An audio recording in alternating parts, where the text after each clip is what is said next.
So why do we say SOS when we're in trouble? You've probably heard it before. In movies. In real emergencies. In radio transmissions.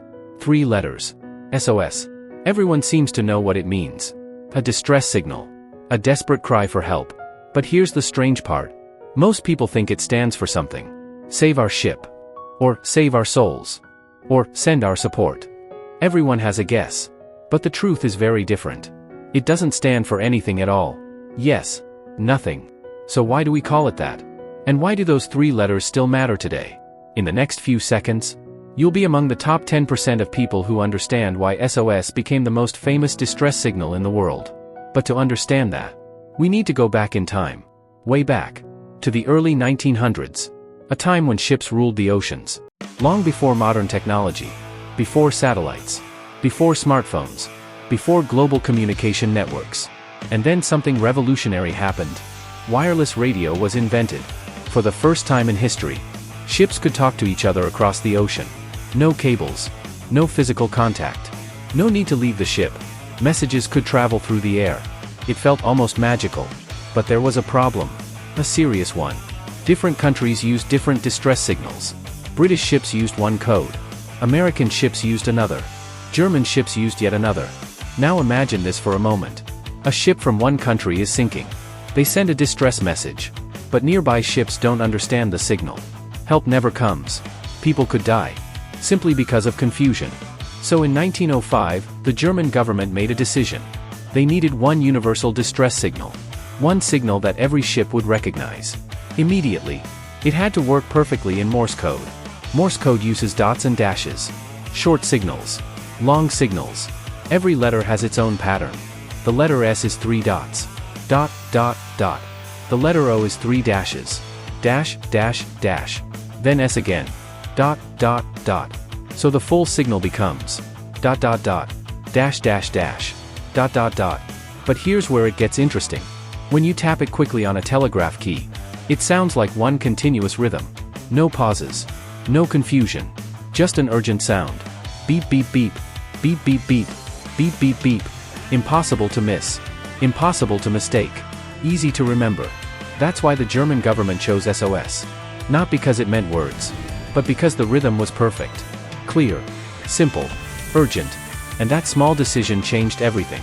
If you enjoy discovering hidden stories behind simple everyday things like this, consider subscribing. And if there's a strange object, word, or name you've always wondered about, drop it in the comments.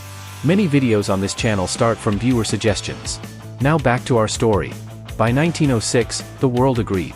Every major shipping nation adopted SOS as the official distress signal. It became law. Ships had to use it. Radio operators had to recognize it. And it started saving lives. The most famous example came in 1912. The RMS Titanic struck an iceberg. The ship was sinking. The wireless operators began sending SOS messages across the ocean. Over. And over. And over again. Ships hundreds of miles away heard the signal. And they understood instantly. Someone needed help. Rescue ships rushed toward the location. More than 700 people survived because that signal was understood. 3 letters. 3 simple patterns. Saving hundreds of lives. But the story doesn't end there. Even after radio technology changed. Even after Morse code faded away. Even after satellites and digital communication arrived. We still say SOS. More than 100 years later. The habit stayed. It became part of everyday language. Children learn it. Movies use it. People shout it. And when you step back for a moment, there's an interesting lesson hidden in all of this. SOS was never about words. It was about simplicity. 3 dots. 3 dashes. 3 dots. A pattern anyone could send. Anyone could hear. Anyone could understand. And that simplicity solved a deadly problem. Before SOS, distress signals caused confusion. After SOS, the world had one universal cry for help. And that small idea saved countless lives. But there's another lesson here too. Technology changes. Communication evolves. But some signals become so powerful. They last for generations. Even today, SOS still means one thing everywhere on Earth. Emergency. Urgent help. A signal born more than a century ago. That became part of human language. All because someone chose the simplest pattern possible. 3 dots. 3 dashes. 3 dots. If you enjoyed this story and want to keep discovering the hidden history behind simple everyday things, make sure you're subscribed to Simple History of Things for You. Tell us in the comments what everyday mystery we should explore next. We read every suggestion. And if your idea becomes a video, we'll give you a shout out.